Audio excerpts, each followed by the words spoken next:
제가 잠깐 기도하는 사이에 모이실 줄 믿습니다. 고맙고 좋으신 아버지의 은혜와 사랑을 감사함을 드립니다. 목사님이 부재 중에 계시지만 하나님이 하셔야 되겠기에 또 우리를 통로로 사용하셔서 은총을 베푸시고 감당할 수 있도록 은혜를 주셨사오니 감사함을 드립니다. 오늘도 마지막 시간을 맞이했습니다. 이 남은 시간도 최대한 주님과의 생명의 관계가 끊어지지 아니하도록 읽는 그 순간에도 우리와 함께하여 주시옵소서. 감사드리옵고 거룩하신 예수님의 이름으로 기도드렸습니다. 아멘.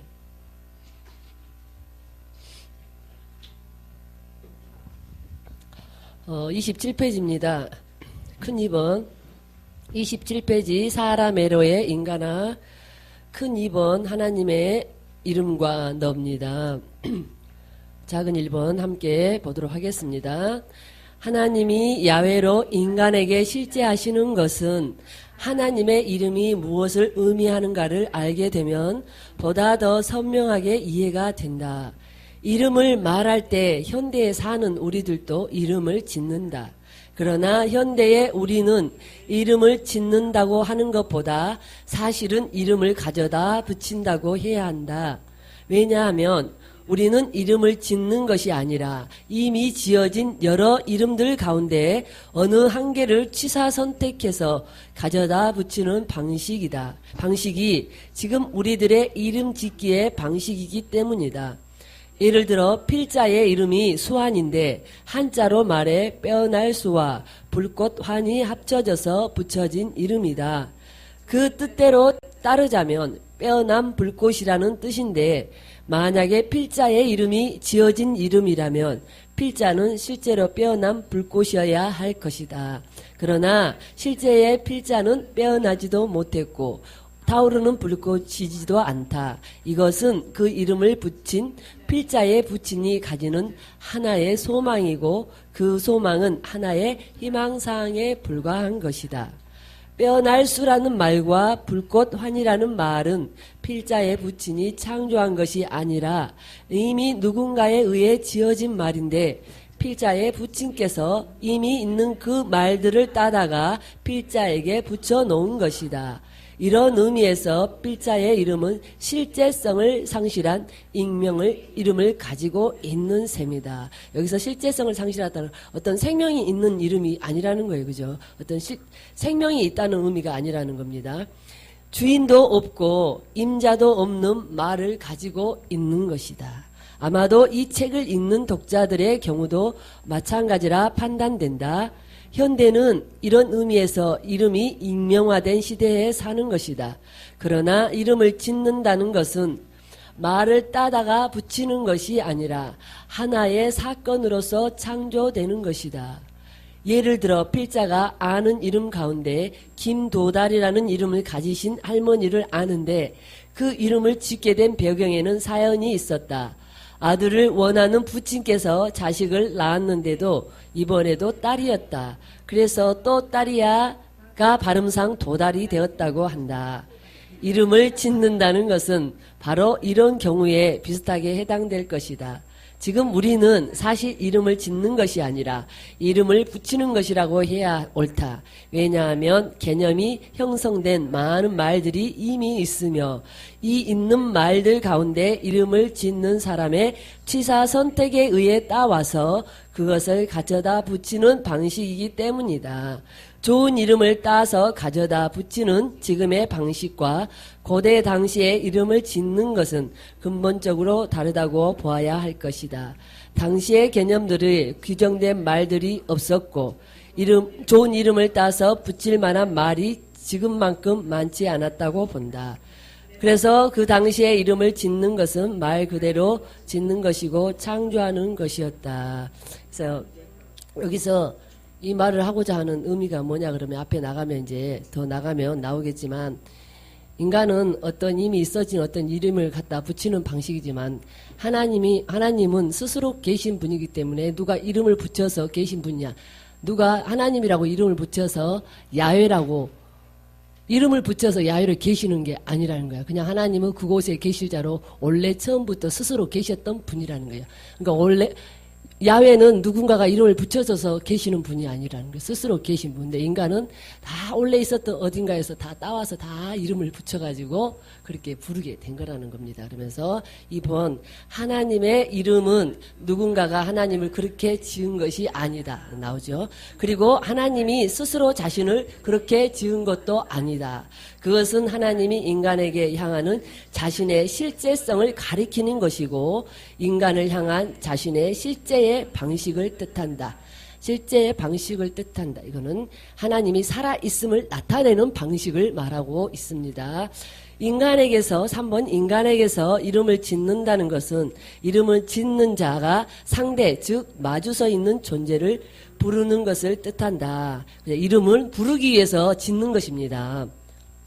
이름을 지으면서 상대를 부르는 것이다. 이름을 부르는 것은 궁극적으로 상대를 부르는 것이다. 그래서 인간은 상대를 부르기 위해서 늘 상대하고 마주서기 위해서 이름을 짓는다는 겁니다. 인간은 본질상으로 누군가를 꼭 부르려고 하는 그런 어떤 심령 깊은 곳에 그런 부분이 있다는 겁니다. 왜? 인간은 영적인 존재로 창조되었기 때문에 그 관계가 죄로 말미암아 단절이 됐지만 인간 본래의 본질은 항상 누군가를 부르는 그 부르는 존재가 누구냐 아주 깊이 들어가 보면 늘 하나님을 부르는 존재라는 겁니다. 그래서 인간은 이름을 짓고 꼭 누군가를 부르려고 한다는 겁니다. 인간이 이름을 짓는 이유가 있다면 상대를 부르기 위해서이다. 이름은 인간의 본질이 부르는 존재인 것을 가리킨다. 따라서 인간이 이름을 짓는 근거는 궁극적으로 인간이 본질적으로 상대를 부르는 존재이기 때문이다. 인간은 이름을 지으면서 상대를 부르는 본성을 드러낸다. 인간의 본성이 꼭 누군가를 찾고자 하는, 부르고자 하는 그 본성이 드러난다는 겁니다. 인간은 본질이 상대를 부르는 존재가 아니라면 인간은 본질이 상대를 부르는 존재가 아니라면 인간은 굳이 상대를 명명하는 이름을 짓지 아니할 것이다. 인간의 본질은 상대의 이름을 부르는 존재, 즉 상대를 혹격으로 부르는 존재라는 사실이다. 이름은 사실에 있다. 이름은 인간이 상대를 찾는 존재임을 말해준다. 상대를 찾는 존재가 아니라면 왜 상대를 명명하려고 하겠는가? 상대를 이름으로 명명하려는 인간의 행위는 인간의 본질이 명명하려는 행위는 인간의 본질이 상대를 찾는 데 있고 상대에 의해 실제하려는 본질 때문이다. 그러니까 인간은 여기서 말하는 딱 함축적으로 말하면 하나님을 부르고자 하는 본성이 있기 때문에 인간은 사람에게도 이름을 붙여서 그 하나님 대신에 부르고 싶어하고 그렇게 부른다는 겁니다. 그래서 인간이 이름을 부른다는 것은 상대를 부르는 행위, 즉 너를 찾는 것이다. 여기서 너를 찾는다는 것은 하나님을 찾는다는 부분을 말씀하고 있습니다. 근데 하나님을 찾는 부분도 있지만 인간의 자아가 찾는 것은 인간을 찾는 부분이에요. 자, 한번 보겠습니다. 너를 찾는 근거는 인간의 자아가 너에 의해 실제할 수 있기 때문이다. 여기서 너는 하나님을 말씀하고 있습니다. 즉 너에 의해 실제하려는 욕구 때문이다. 인간의 자아는 너에 의해 실제하려는 욕구를 본질적으로 가지고 있다. 이 욕구는 하나의 욕으로 나타난다. 이 욕구는 뭐라 그러니까 이름을 만들어서 부르려고 하는 욕으로 나타난다. 이 욕구는 무조건적이고 보편적이고 절대적이다. 무조건적이고 보편적이라는 것은 누구나 다 그렇게 해야 되고 무조건적으로 누구나 다 그렇게 절대적으로 해야 된다는 그런 말입니다. 왜냐하면 너는 인간의 자아에게 생명을 불어넣는 실제이기 때문이다. 인간에게 생명을 불어넣는 실제, 살아계신 하나님. 너는 인간의 자아에게 생명을 불어넣으면서 그 자아를 실제하게 한다. 인간의 자아는 너 없이는 실제할 수 없고 또한 실제할 수 있는 힘을 스스로 가지지 못한다. 오로지 너에 의해 살려고 하고 너로 인해 존재하려는 본질을 가진다. 근데 이 인간이 오직 하나님으로만 살아야 되고 하나님으로만 살 수 있는 존재임에도 불구하고 하나님과의 관계없이 살아가는 이 삶이 오직이나 퍽퍽하고 오직이나 답답하고 오직이나 가라고 모르고 사는 줄을 모르고 사니까 그냥 사는 거지. 야, 우리가 좀 이렇게 조금 깨닫게 보니까 지금 이 부분만 읽어도 정말 가슴이 답답해지지 않습니까? 인간이 하나님을 모르고 살아간다는 그 많은 사람들이 정말로 안타깝고 불쌍하고 답답하고 이 부분만 읽어도 정말로 그런 마음이 듭니다. 그러면서 상대 즉 너는 인간의 자아를 살리는 힘이고 곧 실제성이다. 그래서 실제성은 나와 너의 관계에서 일어난다. 그러면 너는 무엇인가? 너는 인간의 자아, 즉 인간의 나에게 대해서 항상 혹격으로 실제하는 존재를 뜻한다. 여기서 혹격이라는 것은 사람이나 어떤 물건을 부를 때 쓰이는 이름을 말하는 거 아시죠? 그러면서 인간의 자아가 혹격, 부르는 존재가 너이다. 인간의 자아가 부르는 존재가 너이다. 인간의 자아는 상대를 반드시 혹격, 부르는 존재로 부른다. 이것은 상대를 혹격으로 만나는 것을 뜻한다. 상대를 부르지 않고 어떻게 만날 수 있으며 반대로 상대를 만나지 않고 어떻게 부를 수 있습니까? 그렇습니다. 내가 우리 목사님을 불러야 대답하고 만날 수 있는 거잖아요. 부르지 않는데 어떻게 만나질 수 있겠습니까? 그죠? 그래서 너란 인간의 자아의 상대로서의 만남의 상대를 뜻한다. 그런데 여기서 분명한 사실은 인간의 자아가 혹격으로 부르는 존재가 있다면 그 존재는 인간의 주격으로 나타나는 존재이다. 즉 인간의 자아가 상대를 혹격으로 부르는 근거는 인간의 자아가 상대로부터 부름을 받았기 때문이다. 쉽게 말해 인간이 부르는 것은 인간이 부름을 받았기 때문이다. 인간은 원래 부름받은 존재로 부름을 받는 존재로 창조되었기 때문에 누군가를 끊임없이 부르려고 하고 또 그 부름에 응답하는 존재이기도 합니다. 상대로부터 부름을 받지 않았으면 어떻게 상대를 부르겠는가? 상대로부터 처음부터 부름을 받았기 때문에 인간의 자아는 상대를 혹격으로 부를 수 있는 것이다. 따라서 인간의 자아는 본질적으로 부름받은 존재, 누구로부터요? 하나님으로부터 부름받은 존재이다. 더 정확하게 말한다면 인간은 상대에 의해서 처음부터 부르심을 받은 존재, 즉 소명된 존재라는 것이다. 우리 사명, 소명, 달란트에 대해서 상담할 때, 그죠? 이 땅에서 우리가 하나님 안에서 어떤 일을 감당해야 되는가, 그 직분으로서 부름받은 소명된 존재라는 겁니다. 상대에 의해서 부름을 받았기 때문에 인간의 자아는 상대를 혹격으로 부르는 것이다. 인간의 자아가 상대를 혹격으로 부르는 근거는 자아가 본질적으로 상대에 의해 소명을 받았기 때문이다. 소명은 우리가 하나님의 일을 하도록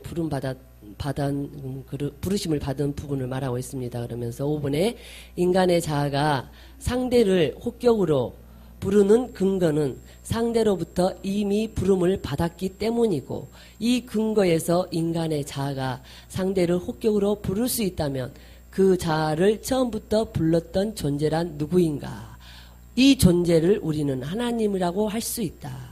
하나님이 먼저 인간을 불렀기 때문에 인간은 하나님으로부터 부르심을 받은 존재로서 상대를 혹격으로 부를 수 있는 것이다.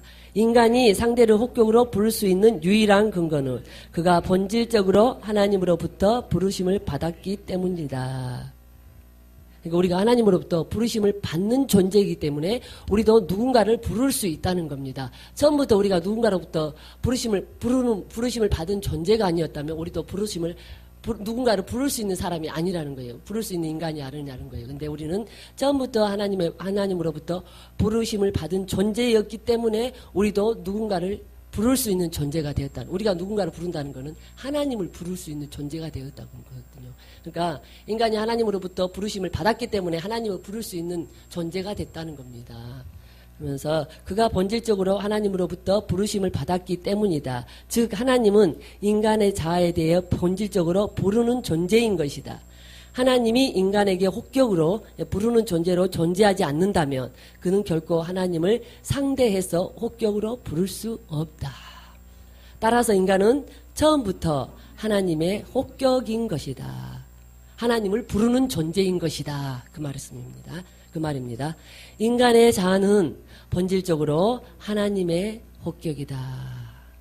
하나님이 부르시는 존재이다. 즉 하나님은 인간을 부르는 존재이고 동시에 인간에 의해 외침을 받으시는 존재인 것이다. 이 관계가 왜 이루어질 수 있냐 그러면 처음부터 하나님이 우리를 부르셨기 때문에 처음부터 창조할 때부터 그렇게 부르심을 받는 존재로 우리 창조했기 때문에 그렇습니다. 근데 이제 인간이 죄를 범함으로 그 하나님과 관계가 끊어지면서 인간은 끊임없이 누군가를 하나님을 찾고자 하는 그 부분이 사람을 부르는 것을 통해서 나타나게 되는 것입니다. 그래서 사람은 끊임없이 이름을 만들어서 누군가를 부르는 게 하나님을 대신해서 하나님을 채우고자 하는 그 부름이라는 겁니다. 그러면서 하나님은 주격으로서 인간을 혹격으로 삼으시는 존재이고 그러니까 하나님은 주격으로서 인간을 부르시는 존재이고 인간은 하나님을 또 혹격으로서 하나님을 부르는 존재인 것이다. 여기서 분명한 것은 부른다는 말인데 부를 수 있는 존재는 항상 주격. 이게 하나님이 나를 부르실 때 하나님이 주체가 되시는 것이고 내 입장에서 하나님을 부를 때 내가 주체가 되는 겁니다. 그래서 조금 오전에 영적인 존재의 인간학에서도 말했지만 주체가 불렀을 때 만나졌을 때 생명이 일어나는 것을 말하고 있습니다. 그래서 우리가 하나님을 부르는 목적이 뭐예요? 하나님과 관계를 맺고 하나님과 실제성의 관계를 맺고 살아가기 위해서 부르거든요.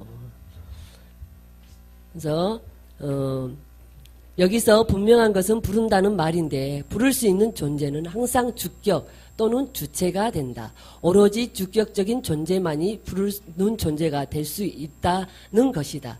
따라서 하나님과 인간은 둘 다가 부를 수 있는 점에서 주격적인 존재이다. 제가 말한 것 주체 플러스 인격적 만남. 하나님도 부르는 존재이고 인간도 부르는 존재이고 서로 부르다가 만났을 때 그게 생명이 일어나는 실제적인 생명의 사건이 일어난다는 겁니다. 그러나 구분해야 하는 사실은 하나님은 인간에게 절대적으로 부르는 존재라는 사실이다.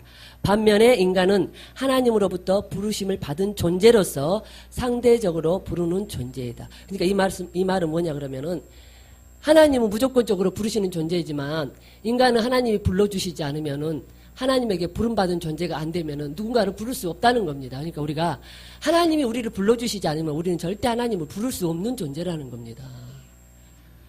참 기가 막힌 사실이죠. 그죠? 하나님이 택한 백성이라야만이 쉽게 말하면 하나님을 부를 수 있는 존재가 된다는 거예요. 택함을 입는다는 이 자체가 얼마나 진짜 기가 막히고 또 기가 막히고 또 기가 막히는 이 현실이 사실이라는 겁니다. 절대 하나님에게 택함을 받지 못하면은 우리가 하나님을 부를 수 있는 그것까지도 가질 수가 없어요. 이게 아무나 하나님을 부를 수 있는 거 아니에요. 그죠? 하나님 앞에 택함을 받은 자들만이 하나님을 부를 수 있는 주권이 주어진다. 이 말씀이 되겠습니다. 그래서 상대적으로 부르는 존재란 절대적으로 부르는 존재인 하나님에 의해서 상대를 혹격으로 부를 수 있다는 것이다. 인간의 자아가 상대를 혹격으로 부를 수 있는 근거는 절대적으로 부르는 존재인 하나님으로부터 이미 부르심을 받았기 때문에 우리가 하나님을 부를 수 있다. 아멘. 하나님은 절대적으로 주격으로 실제하는 존재이고 인간은 하나님에 의해서 비로소 주격으로 실제할 수 있는 존재이다. 여기서 또 그러지만 하나님이 불러주셨으므로 우리가 주체가 되어서 하나님을 부르는 존재가 된다는 겁니다. 달리 말하면 하나님은 주격으로서 혹격이 되고 하나님은 그러니까 주체로서 우리를 부르는 존재이고 인간은 또 부름으로써 우리 자신이 또 주체가 되는 존재라 이 말씀입니다. 주격으로서 혹격이 되는 실제이고 인간은 혹격으로서 주격으로 존재한다. 여기서 주격적 존재를 다른 말로 주체라고 표현할 수 있다. 그래서 제가 주체 플러스 주체는 인격적 만남이 이루어진 실제 상황이 되는 겁니다. 이런 점에서 하나님과 인간만이 주체가 된다. 하나님과 인간만이 주체가 된다. 이 말은 다른 동물이나 식물들과는 하나님과 절대 그렇게 만날 수가 없어요. 인간만이 하나님과 만나서 대화하고 실제성의 관계를, 생명적인 관계를 이루고 살아갈 수 있다는 겁니다. 하나님은 오로지 주체로 존재하는 반면 인간은 하나님에 의해서만 주체가 될 수 있다. 하나님은 절대적으로 오로지 주체로 실제하시는 존재이고 인간은 이런 하나님에 의해서 부름받은 존재로서의 주체라면 하나님은 인간에게는 나이고 인간은 하나님에 대해 너희다. 참, 우리는 하나님이 불러줘야만이 하나님 부를 수 있는 존재가 되고 하나님 불러주셨을 때 우리는 하나님의 너가 된다는 겁니다. 인간이 하나님을 너로 또는 당신으로 부를 수 있는 근거는 하나님이 나로 실제하기 계시기 때문이다. 나로 실제하고 계신다 이 말은 그냥 하나님은 나이신 분이시잖아요. 하나님 스스로 나이시고 또 나로 존재하시는 분이에요. 그 하나님이 그냥 살아 계시는 하나님으로 나로 계시는 실제로 계시는 분이라는 그 말씀입니다. 나로 실제하는 하나님에 대해 인간은 오로지 너이다. 따라서 인간은 하나님의 너인 존재이다. 근데 하나님의 너인 존재가 하나님을 만나지 못하면 그냥 살아있는 하나님으로 그냥 알고만 넘어가는 거예요. 생명적인 관계가 절대 유지될 수 없는, 이루어질 수 없는, 그냥 여기서 말하는 실제라는 거는 그냥 하나님 살아계셔. 근데 나는 만나보지를 못했어. 교회 다니면서도 하나님 살아계신 건 알아요. 근데 실제적인 인격적인 만남을 가져보지 못한 사람이 허다해요. 그죠? 글쎄요, 영은 거듭난 이례적인 사건이니까 모든 것이 하나님의, 예를 들어서 영이 다, 그러니까 영이 거듭났다고 해서 우리가 이게 생명적인 관계로 늘 하나님하고 만나지는 건 아니거든요. 예를 들어서 보면은, 우리 친정어머니 같은 경우에는 마지막에 그 영접하고 가셨잖아요. 예를 들어서. 근데 하나님하고 단 한 번도 인격적으로 만남은 없었어요. 근데 그 영혼은 구원받았어. 그렇지. 그러니까 부끄러운 구원받은 거지. 그러니까 슬피우며 이를 갈미 있으리라. 성 밖에서 슬피우며 이를 갈미 있으리라. 그 말이 이제 부끄러운 구원에 관한 이제 그 말씀이거든요. 그러니까요. 이제 그런 부분을 또 말씀하고 있습니다. 이게 많은 기독교인들이 하나님을 믿는다고 하면서 하나님 살아계신 건 분명히 알아. 말씀으로도 들었고 알아요. 그 영혼이 거듭났으니까 그래도 아는 건 있겠죠. 하나님 살아계신다는 믿어지겠죠. 근데 하나님을 개인적으로 1대1로 인격적인 만남을 이뤄본 적은 없어. 그런 분들이 허다하다는 겁니다. 왜 우리가 이걸 보면서 이제 우리가 또 영성훈련을 받아보면서 야, 하나님을 실제로 만난다는 게 어떤 거라는 거 알아지면서 아, 실제로 만나지 못하는 사람도 너무너무 많겠구나. 그걸 알아진 거죠. 그죠? 그래서 인간 존재의 실제성은 바로 여기에 있다. 여기서 이제 인간 존재의 실제성, 생명성은 바로 여기에 있다. 인간의 자아는 나로 실제하는 하나님의 너인 것이다. 그것은 하나님의 혹격을 뜻한다. 하나님의 혹격이라는 거 하나님의 부르심을 뜻한다고 그랬죠. 인간의 실제성은 하나님의 혹격으로서 하나님은 인간의 자아에 대해 항상 주격으로 실제하는 주체이고 항상 주격으로 살아있는 주체이고 반면에 인간의 자아는 하나님의 혹격으로 실제하는 주체이다. 이런 점에서 하나님은 인간에게 그러니까 여기서 실제하는 주체, 아이의 주체, 또 실제하는 주체, 아이의 주체 이거는 그 살아있음이 서로 양쪽에서 확인됐을 때 나중에 실제로 만남의 그 관계도 이루어진다는 겁니다. 그것조차도 없으면 우리 진짜 그러니까 말 그대로 하나님이 살아있는 것조차도 모르고 살아가는 사람들이 얼마나 많겠습니까? 하나님이 살아있다는 것 전제하에 우리가 실제적인 생명의 관계가 또 일어나게 되는 줄 믿습니다. 그러니까 그냥 자연인으로 살아간다는 거는 그냥 하나님 없이 자연인으로 살아간다는 거는 그냥 말 그대로 인간적인 삶, 그냥 동물적인 삶이라는 게 여기서도 봐서도 알아지죠. 하나님 없이 살아가는 그냥 모든 사람들 자연인은 그냥 동물적인 삶이에요. 먹고 마시고 그냥 벌어서 먹고 마시고 뭐라 그럴까 좀 그 인간이 그 이 세계에서 살아갈 때 필요한 그런 부분을 누리고 사는 것 외에는 박 목사님 말씀하신 것도 무덤 하나 더 늘리고 가는 것 외에는 아무 의미가 없다는 겁니다. 그 말이 왜 인자 이렇게 깨달아진지 모르겠어요. 무덤 하나 늘리고 하는 것 외에는 아무 의미가 없다는 거예요. 그렇습니다. 그러면서 이런 점에서 하나님은 인간에게 나 또는 주체로 실제하고 인간은 하나님을 오로지 당신 또는 너로 만날 수 있다. 따라서 하나님과 인간의 만남은 나와 당신과의 관계이다. 1인칭, 2인칭 관계. 나와 당신과의 관계는 특정 인간들에 의해 창조되거나 학자들에 의해 만들어진 임의적인 개념이 아니다. 인간은 이 관계를 임의대로 만들거나 폐할 수 있는 능력을 가지고 있지 않다. 역설적으로 말하면 이 관계는 하나님만이 하실 수 있는 부분이다. 그래서 이 관계는 창조 근원적인 관계로서 인간의 창조와 더불어 주어진 선언적인 카테고리이다. 이 선언적인 카테고리라는 뜻은 이게 반드시 경험하지 않아도 알 수 있는, 인간이 하나님을 만나보지 못했음에도 뭔가를 그 하나님 대신 찾고자 하는, 하나님 본질적으로 하나님을 찾고자 하는 그런 부분이 있어서 이 세계를 만들고 이성의 세계를 만들어서 끊임없이 이름을 마치 짓는 것처럼 하나님 대신에 누군가 하나님을 부르고자 하는 그 마음의 본질의 그 어떤 그 깊은 곳에서 그 우러나오는 그 하나님을 부르고자 하는 그 갈망이 이름을 지어서 이름을 대신해서 부르고 그런 부분이 다 이런 부분이에요. 그러니까요. 그러면서 이건 인간이 특별히 하나님 만나서 경험하지 않아도 본질적으로 누군가를 부르고 누군가를 찾게 돼 있다는 겁니다. 하나님이 그러니까 죄 짓기 전에, 인간이 죄를 짓기 전에 하나님 그렇게 만들었기 때문에 죄를 짓고 나서 그 관계가 끊어졌음에도 불구하고 인간은 끊임없이 하나님을 찾고자 하는, 신을 찾고자 하는 그 본성 깊은 곳에 항상 그렇게 있다는 겁니다. 그래서 저와 여러분이 하나님을 만나게 된 거예요. 물론 하나님이 주권적인 선택에 의해서 우리가 부름을 받았지만 그런 부분 때문에 우리가 하나님을 목 놓아 부르고 찾게 되는 줄 믿습니다. 그래서 선언적인 카테고리라는 말에서 드러나는 사실은 인간이 세계와 관계하면서 가지게 되는 모든 존재 방식이 근본적으로 나와 당신과의 관계에서 기인된다는 것이다. 그래서 당신을 찾고자 하는 갈망에서 기인된다는 사실이라는 겁니다.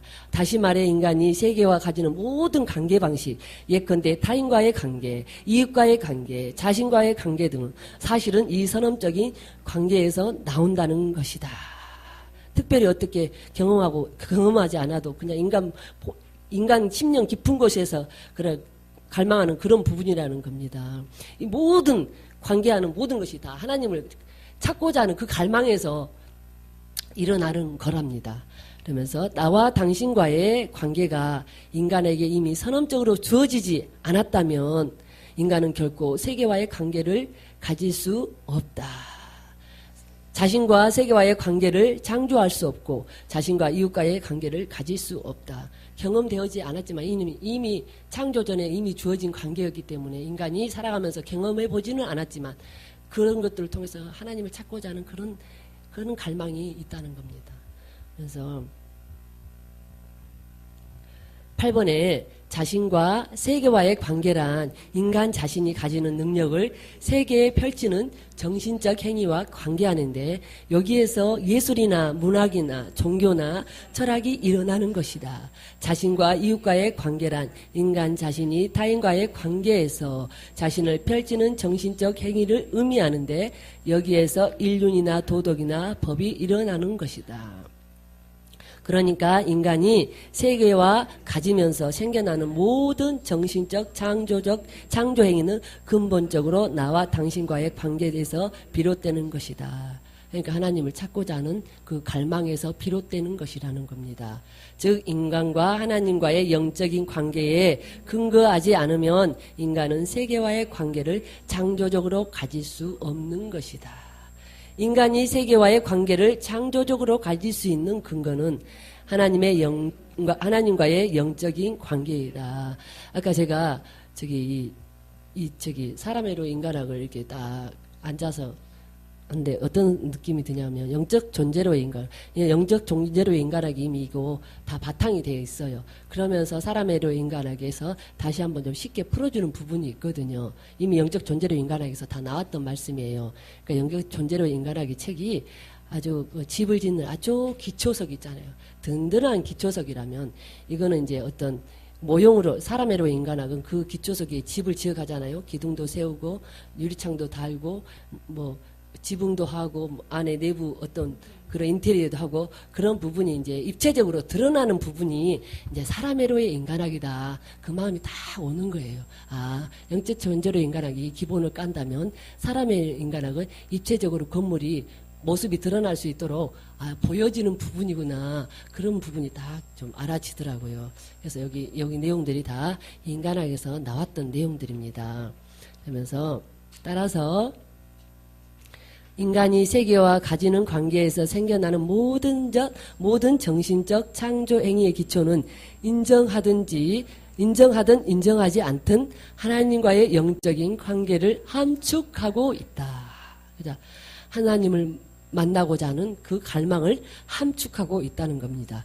오히려 이렇게 말할 수 있다. 즉 인간이 세계와 관계하면서 이룩하는 모든 정신적 창조 행위는 사실은 이미 상실한 나와 당신과의 영적인 관계를 표현한 것이다. 그러니까 영적 존재로의 인간학에서 인간의 이성, 이 세계를 창조한 모든 것이 뭐냐? 문화적 공간, 이런 모든 것이 뭐냐? 하나님을 대신해서 그걸 가지고 하나님을 대신해서 그 하나님으로 채워지지 않는 부분을 그런 부분으로 채우려고 하는 인간의 갈망에 의해서, 인간의 이성에 의해서 이 세계가 문화적 공간이 탄생한 줄 믿습니다. 9번에 하나님과의 영적인 관계를 상실했기 때문에 인간은 세계와의 관계를 가지는 것이다. 하나님과의 만남을 상실했기 때문에 인간은 세계를 창조하고 있으며 비록 세계를 창조하고 있지만 동시에 상실한 영적 관계를 동경하고 있는 것이다. 이 세계에 포함되는 것은 예술, 문학, 종교, 또 타인으로서는 이웃과의 관계, 자연과의 관계, 모든 것이 하나님과의 영적인 관계를 함축하고 있다고 보시면 되겠습니다. 그러니까 우리가 이게 인간이 죄를 범하지 않았다면 우리는 에덴 동산에서 그 에덴 동산에 아마 그 삶을 그렇게 살았을지도 몰라요. 그죠? 근데 죄를 범죄함으로 이 콘크리트 벽이 생기고 건물이 생기고 다 그런 거겠죠. 아니면 우리가 죄를 범하지 않았다면, 아담이 죄를 범하지 않았다면 그냥 태초에 그 지어진 그대로 우리가 다 그렇게 살아가지 않을까 싶네요. 갑자기 그 생각이 딱 드네요. 따라서 인간에 의해 형성된 세계는 사실은 상실한 영적 관계, 즉 하나님과의 관계에 대한 인간의 희구를 담고 있다. 여기서 인간의 희구라는 것은 어떤 즐거움과 동시에 어떤 두려움을 담는, 즐거워하면서 두려워하는 것, 그 희구를 그 부분을 희구라고 하는데요. 하나님 관계에 있어서 인간이 하나님을 만나면 좋아하면서도 즐거워하면서도 그 죄 때문에, 반면에 그 죄 때문에 두려워하는 마음도 있다는 겁니다. 하나님과 관계에 대한 인간의 희구를 담고 있다. 인간의 세계는 이런 점에서 두 가지의 요소를 가질 수 있다. 하나는 인간 자신이 세계와 관계하여 자신을 부단히 세우고 나타내면서 자신의 능력과 창조력을 발휘한다는 것과, 또 하나는 이 창조력이 사실은 하나님과의 잃어버린 영적 관계의 희구에서 기인된다는 점이다. 참, 하나님을 만나고 싶어 하면서도 하나님을 두려워하는 마음. 세계란 하나님이 주신 자연 공간을 인간 자신이 자신의 공간으로 여기면서 자신을 세우고 부단히 자신만의 공간으로 창조하는 데서 형성되는 문화적 공간이다. 문화적 공간이 하나님을 대신해서 인간이 세운 세계입니다. 세계란 하나의 문화적 공간으로서 인간만의 세계입니다. 이 문화적 공간은 인간이 사는 세계예요. 인간이 가장 편하고 어떻게 하면 좀 더 편리하고 더 좋고 좀 더 아름답게 멋지게, 인간은 표현하자면 좀 더 아름답게 멋지게 편하게 그렇게 살 수 있을까, 그렇게 만들어 놓은 이 문화적 공간이 이 세계입니다.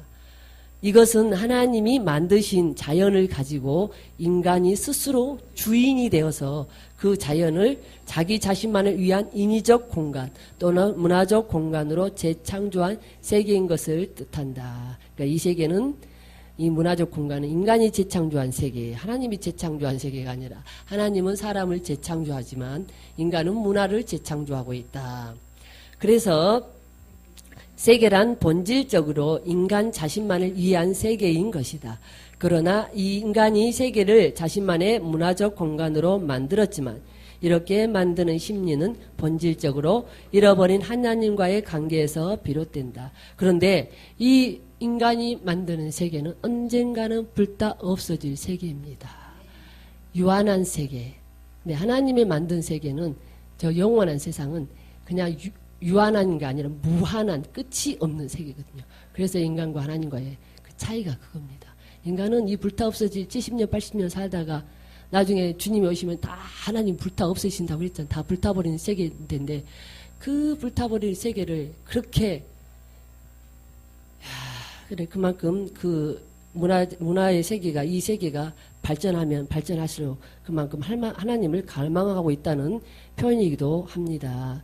하면서, 자, 10번에 다시 한번 볼게요. 그래서 세계란 본질적으로 인간 자신만을 위한 세계인 것이다. 그러나 인간이 세계를 자신만의 문화적 공간으로 만들었지만 이렇게 만드는 심리는 본질적으로 잃어버린 하나님과의 관계에서 비롯된다.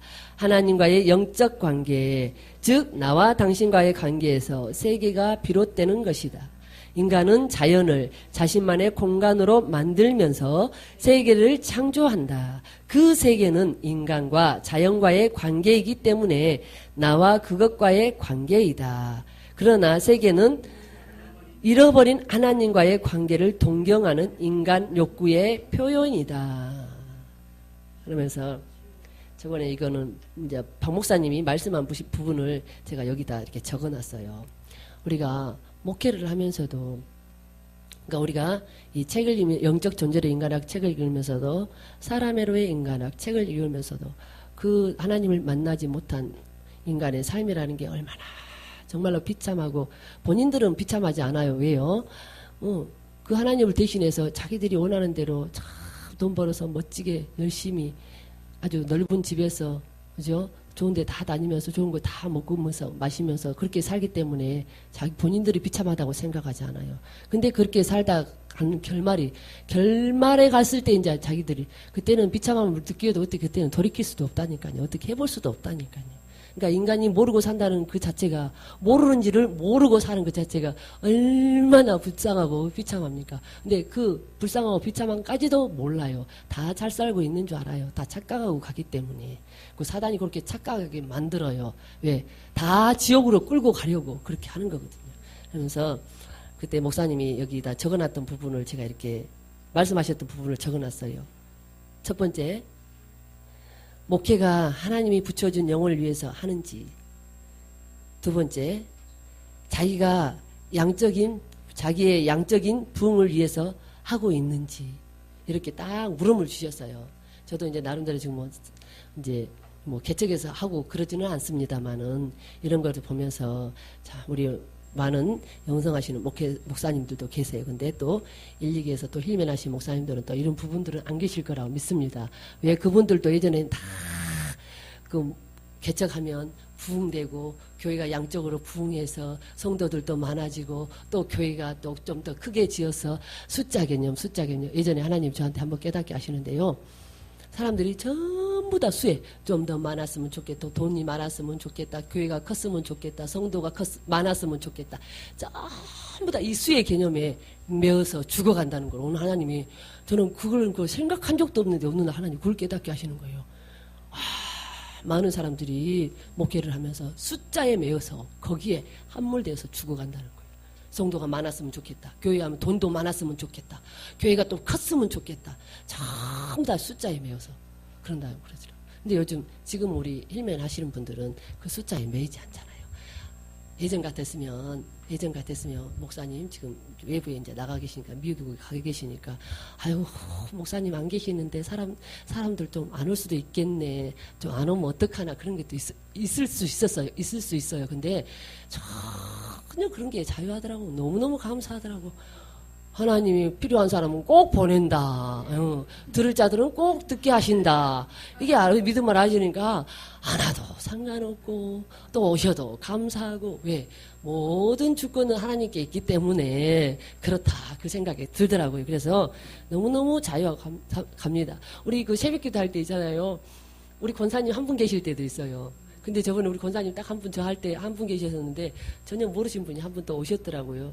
전혀 모르시는데 아마 병원에 뭐 환자분 뭐 간호하러 오셨던 분인지 옷을 딱 차려입고 오셨던데, 그래서 또 외부인이라 좀 우리가 하는 말이 좀 어려울 텐데 좀 알아들을 수 있으실래나 이제 그런 마음은 조금 들더라고요. 근데 그 잠언서 할 때였었는데, 잠언 9장인가 할 때였었는데, 근데 뭐 듣게 안 듣게도 깨닫게 안 깨닫게 하시는 것도 다 하나님이 하시는 거니까. 그래서 저는 새벽기도 할 때 이렇게 천사가 꽉 차 있다 생각하고 합니다. 그리고 또 유튜브로 들으신 분들도 많잖아요. 그러니까 뭐 사람이 없어서 어색하네 이런 거는 전혀 없더라고요. 예. 그래도 감사하더라고요. 그래서 목회가 하나님이 붙여준 영혼을 위해서 하는지, 자기의 양적인 부흥을 위해서 하고 있는지, 두 번째가 그 물음을 그때 한번 주셨었어요. 그래서 여기다 제가 적어놨습니다. 자기의 양적인 부흥을 위해서 하고 있는지, 숫자 때문에 하고 있는지, 내가 좀 큰 교회, 성도 많은 교회, 돈 많은 교회 이래가지고 나 좀 세우고, 나 이런 목사야, 그래서 나를 좀 세우고 그러기 위해서 목회를 하고 있는 것인지. 저도 옛날에 다 하나님이 너 육신이라고 그 있을 때 보니까 나는 절대 아니라고 했는데, 그 아니라고 한 이 10년 깊은 곳에는 그게 너야 이게 있으니까, 나도 모르게 그게 있으니까 난 아니야 난 아니야 막 이러고 다니더라. 부정은, 아주 강한 부정에는 강한 긍정이 따르기 마련입니다. 자기가 자기를 인정하고 있기 때문에 아마 강하게 부정하는 거예요. 아니 저도 모르게 다니는데 막 씩씩거리면서 박 목사님 다 100% 육신이야. 신성신 목사님 너 100% 육신이야 이렇게 말을 안 했는데도, 그냥 목욕에 대해서 그렇게 선포를 하셨는데도 지가 찔리니까, 나는 내 자신이 안 찔려. 근데 이 10년 깊은 곳에 지가 찔렸나 봐요. 막 씩씩거리고 다니더라고. 나는 아니야, 나는 아니야, 나는 아니야, 나는 아니야 이러면서 막 다니더라고요. 근데 알고 보니까 바로 너야, 이게 바로 너야 이러면서 나 그래가지고 얼마나 그래, 그 말이 내 말이었구나. 그러면서 100%는 거야. 100% 아니라 200%, 300%, 한 1000%는 되겠습니다 보니까. 그러면서 아이고 100%는 그 깨달아지면서 그때부터 하나님이 본격적으로 육신성을 처리하기 시작하더라고요. 하나님 앞에는 내가 반드시 인정이 되어지고, 그거를 인정하고 하나님 앞에 통의의 자복함으로 회개가 되었을 때 하나님이 본격적인 작업을 시작하더라는 겁니다. 그러면서 하나님이 회개하고 물리치는 기도를 통해서 아주 여러 가지 그 체험도 경험도 주시면서 1년 8개월에 거쳐서 그 육신성을 처리하시는 걸 봤어요. 그 만국기로 빠져나갔다 했잖아요. 근데 그걸로 다 끝이 났느냐? 그렇지 않아요. 이제 하나님 앞에 좀 더 가까이 가다 보니까 그 남은 맞아 아주 희미한 요런 것까지도 다 끄집어내가지고 요즘 제가 하는 게 그것밖에 없어요. 하나님 앞에는 온전한 해결을 이루는 거예요. 원하지만 짠뜩 다급하니까 제가 아버지 저 신성심을 못하잖아요. 내 이런 습성이 있는 거 알아요. 나 이런 육신성들 요런 거 있는 거 알아요. 근데요 내가 안 되는 거 아시잖아요. 하나님 감사합니다. 인정합니다. 회개합니다. 주님이 처리해 주세요. 이러면서 오늘 아침에 본거차에 오면서 속으로 얼마나 또 말은 하고 오면서도 속으로는 부지런히 회개하면서 또 그렇게 오게 되더라는 겁니다. 아우 요만 남은 것이 나를 그렇게 괴롭히고요, 그렇게 힘들게 하고요, 아우 말로 다 할 수가 없어요. 저 혼자만 아는 사실이요. 제 안에서 그냥 일어나는 사실이기 때문에 누구한테 밖에다가 표출하고 그런 건 아닌데 알아줘. 아주 희미한 것도 알아지니까 이게 빨리빨리 처리해야 되겠구나. 박 목사님 저한테 숙제 주신 분도 있거든요. 부분도 있거든요. 미국에서 문자로 직접 받아서 부지런히 숙제를 해놔야죠. 선생님이 왔을 때 숙제 내놔봐 이러면은 딱 내놨으면 선생님 이렇게 숙제했습니다. 잘했네. 딱 이렇게 돼야 되잖아요. 그 숙제가 이제 뭘로 나타날까요? 상담으로 나타나는 겁니다. 그래서 네, 35페이지 맨 윗줄입니다. 제가 34페이지 맨 밑에 줄 다시 한번 읽고 넘어가겠습니다. 그러나 세계는 잃어버린 하나님과의 관계를 동경하는 인간 욕구의 표현이다. 달리 말한다면 세계는 하나님에게로 다시 돌아가는 인간의 동경을 담고 있다. 세계는 인간이 하나님과의 관계를 근본적으로 상실했다는 증거이면서 동시에 하나님께로 돌아가려는 타락한 인간의 동경에 의해 이루어진 것이다. 그러니까 이 세계가 만들어졌다는 것은 하나님과 관계를 잃어버렸다는 표현입니다. 증거입니다. 하나님과 관계를 상실했다는 증거입니다. 이 세계가 만들어졌다는 것은. 나와 당신의 관계는 인간이 세계를 만들기 전에도 이미 있었던 관계이다. 맞습니다. 타락하기 전에 우리가 하나님과의 그렇게 생명적인 관계를 맺고 살았거든요. 동시에 이것 때문에 인간은 자연을 자신만의 세계로 만들 수 있었던 것이다. 따라서 인간의 세계란 잃어버린 나와 당신과의 관계를 그리워하는 향수이고 동경이고 동시에 나와 당신의 관계가 왜곡되어 표현된 것이 이 세상이다. 이 세상의 문화적 공간이다. 이 세계이다. 이렇게 마치도록 하겠습니다. 아우, 시간 정확하게 마쳤어요. 네, 제가 우리 이제 마쳤으니까 한 5분 정도만 함께 기도하고 마무리하는 시간을 갖도록 하겠습니다. 오늘도 우리가 많은 강의를 들었습니다. 우리가 왜 사람이 되어야 되는지도 깨달았습니다. 그죠? 참 우리가 이렇게 공부를 좀 또 열심히 하다 보니까 좀 더 사람이 되어야 됐다는 그 갈망이 더 강해지죠. 그래서 우리 한 5분만 함께 기도하고 주님 3번 부르고 기도하겠습니다. 주여 주여 주여 아버지 감사합니다. 아버지 감사합니다. 아버지 감사합니다.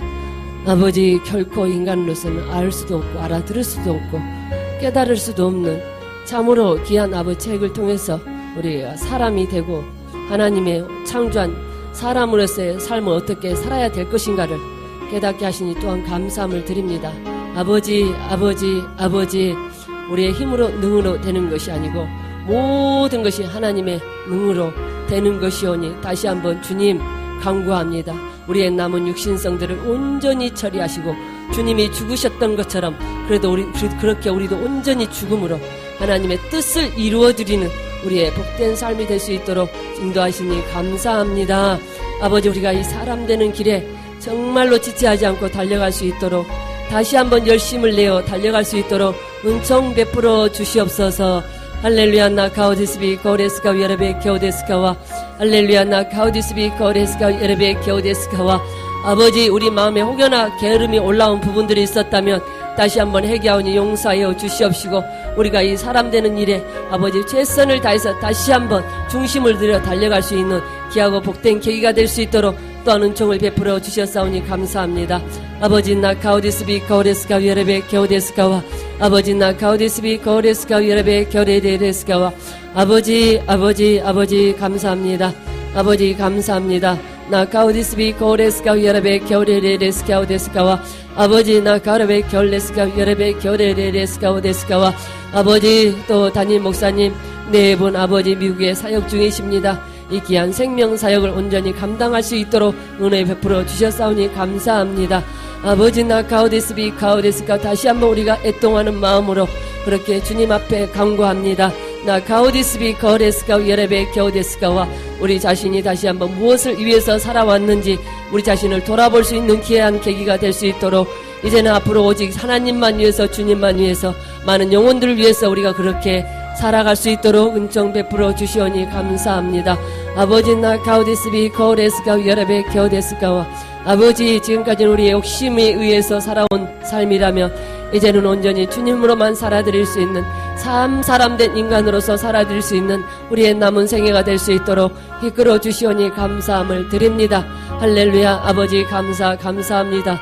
나 가우디스비 거레스카 위아래베 겨우데스카와 아버지 나 가우디스비 거레스카와 아버지 나 가우디스비 거레스카오데스카와 아버지 나 가우디스비 거레스카 위아래베 겨우데스카와 할렐루야 감사합니다. 아버지 감사합니다.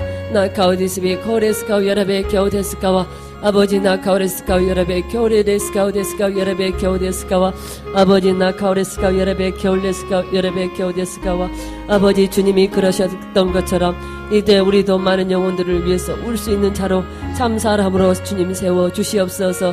영혼들을 위해서 울 수 있는 아버지 나 가오레베 겨울레스카 위아래베 겨우데스카 위아래베 겨울레스카와 끊임없이 하나님을 찾지만 알지 못하는 많은 영혼들을 위해서 찾지 못하는 많은 영혼들을 위해서 그렇게 아버지 우리가 안내자가 될 수 있도록 생명의 안내자가 될 수 있도록 주님 도우시고 인도하시옵소서. 생명의 길을 안내하는 안내자가 될 수 있도록 우리 모두를 그렇게 세워가 주시오니 감사합니다.